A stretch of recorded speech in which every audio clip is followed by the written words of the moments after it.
Hello दोस्तों, स्वागत है एक और नई वीडियो में। दोस्तों, इस वीडियो में आज हम बात करने वाले हैं यूपी टीजीटी के लिए जो विज्ञप्ति जारी की गई है उसकी सभी डिटेल्स के बारे में हम एक एक करके जानेंगे, और वो भी बहुत ही संक्षिप्त में मैंने ये वीडियो बनाने की कोशिश की है, तो आप वीडियो को अंत तक देखिएगा।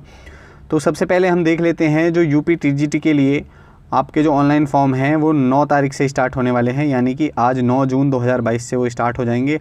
आज से आप जो है पंजीकरण कर सकते हैं अपना। और जो आवेदन की अंतिम तिथि है वो 6 जुलाई 2022 रखी गई है, तो आप उससे पहले अपना रजिस्ट्रेशन कर लीजिएगा। और इसके बाद हम अभी कुछ महत्वपूर्ण निर्देशों की तरफ आगे बढ़ जाते हैं। इसमें जो है आप एक एक करके जो भी आपको इम्पोर्टेंट लगे आप नोटिफिकेशन डाउनलोड करके पढ़ सकते हो, क्योंकि अगर मैं पढ़ने लग गया तो वीडियो बहुत लंबी हो जाएगी। तो इसमें कुछ खास इम्पोर्टेंट है नहीं, और आप इसमें देख सकते हो। बस मैं एक चीज़ आपको बता देता हूँ, पहले भाग का जो छठा पॉइंट है इसमें दिया हुआ है भाषा संबंधी प्रश्न पत्र उसी भाषा में होंगे, यथा हिंदी का प्रश्न पत्र हिंदी में, और संस्कृत का प्रश्न पत्र संस्कृत में, अंग्रेजी का प्रश्न पत्र अंग्रेजी में, तथा उर्दू का प्रश्न पत्र उर्दू में होगा। तो इससे आप साफ साफ समझ सकते हैं कि जिस भी विषय के लिए आपने आवेदन किया होगा, आपका जो प्रश्न पत्र होगा आपको उसी भाषा में दिया जाएगा। तो जैसा कि आप सभी लोग जानते हैं कि 3 स्टेप्स में आपका रजिस्ट्रेशन होने वाला है। पहले रजिस्ट्रेशन होगा, उसके बाद फ़ीस, और उसके बाद फाइनली फॉर्म सबमिशन होगा। और इसके नीचे अभी हम कुछ इंपॉर्टेंट चीज़ें हैं उनके बारे में बात कर लेते हैं। तो यहाँ पर आप देख सकते हो जो आवेदन शुल्क है वो यहाँ पर आपको दिया हुआ है, और आपकी जो ऑनलाइन प्रक्रिया शुल्क है वो सभी कैटेगरीज़ के लिए 50 रुपये रखी गई है। और इसके अलावा जो आवेदन शुल्क है उसमें थोड़ा आपको डिफरेंस देखने को मिलेगा, जैसे कि आपका जो जनरल कैटेगरी के लिए है वो 700 रुपये आवेदन शुल्क है, और EWS के लिए 400 रुपये मात्र आपका आवेदन शुल्क रखा गया है।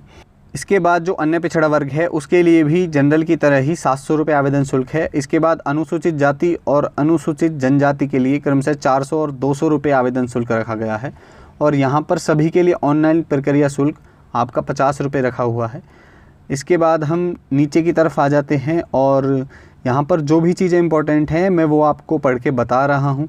तो इसमें आप देख सकते हो कि आपकी जो आयु है वो 1 जुलाई 2022 को 21 वर्ष से कम ना हो, यानी कि 21 वर्ष के आप अगर 1 जुलाई तक हो गए हो या उससे ज़्यादा के आप हो 21 साल से, तो आप आवेदन कर सकते हो।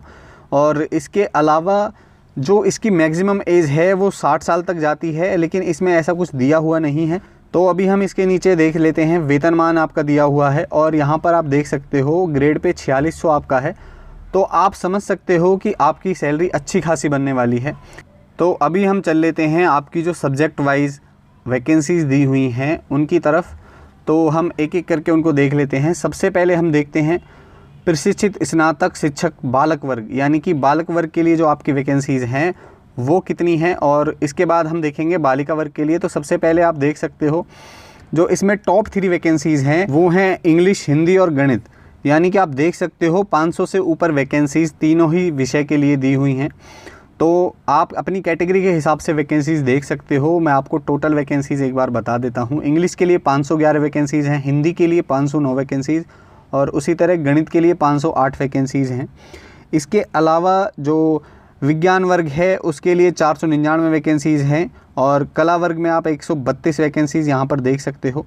क्रम से आप 1 से लेके 15 तक आप जो है सभी वैकेंसीज़ की डिटेल्स चेक कर सकते हो। और जो टोटल वैकेंसीज़ हैं बालक वर्ग के लिए वो हैं 3213।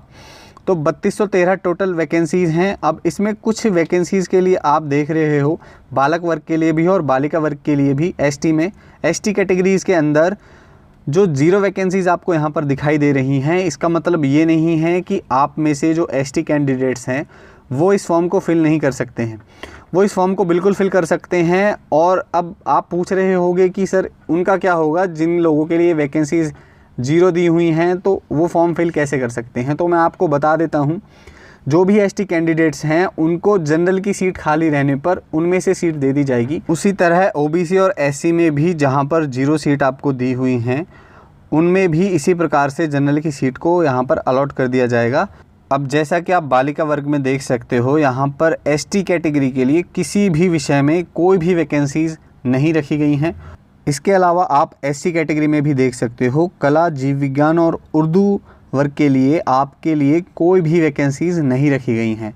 तो आप लोग आवेदन बिल्कुल कर सकते हो, और आवेदन के बाद आपको जनरल में से सीट अलॉट कर दी जाएंगी। अब यहाँ पर आप लोग पूछोगे कि सर जनरल में भी यहाँ पर 0 सीट दी हुई हैं तो उनका क्या होगा। तो यहाँ पर जो फिर एक एक सीट ओबीसी के लिए दी हुई है, उनमें से फिर आपके लिए फ़ाइट होगी, और वो भी केवल एक कंडीशन में, जब वो सीट वहाँ पर खाली रह जाएगी। तो सबसे पहले एससी और एसटी कैंडिडेट्स को प्राथमिकता दी जाएगी, उसके बाद जनरल कैंडिडेट्स को प्राथमिकता दी जाएगी। लेकिन मुझे ऐसा लगता है कि एक सीट के लिए ओबीसी अपनी सीट जो है, ओबीसी कैटेगरी के कैंडिडेट्स वो अपनी सीट पक्की कर लें। तो अभी हम फाइनली यहाँ पर देख लेते हैं कि जिस भी विषय में आप आवेदन करने वाले हो, उस विषय के लिए आपकी रिक्वायरमेंट क्या रहने वाली है। तो यहाँ पर सबसे पहले हिंदी के लिए दिया हुआ है, आपके पास बीए हिंदी होनी चाहिए, और अनिवार्य प्रशिक्षण अर्हता में बीएड की डिग्री को यहाँ पर सभी विषयों के लिए कंपलसरी किया गया है।